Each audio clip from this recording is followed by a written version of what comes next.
de que nuestra América no tiene fronteras, somos todos hermanos, somos todos americanos.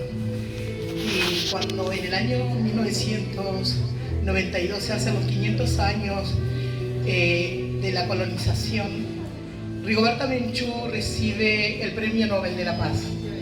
Algo que, como descendiente de originario, a mí me pareció una burla del europeo hacia el originario, el Premio Nobel de la Paz.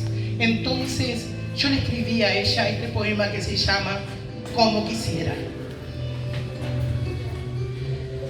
Como quisiera estrujar entre mis manos toda la impotencia que leo en tu mirada.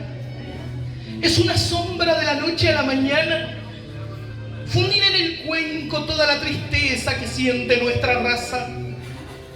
Un corazón quemado por brasas de una raza blanca.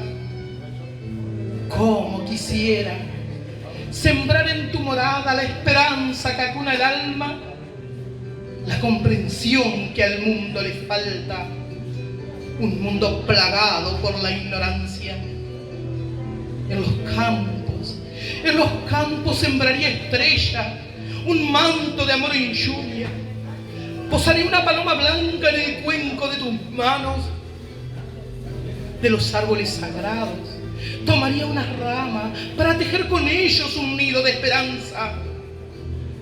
Como quisiera invocar a todos los dioses mayas para que acunen en sus brazos nuestra cultura milenaria, para mostrarle al mundo la sabiduría de la grandeza americana.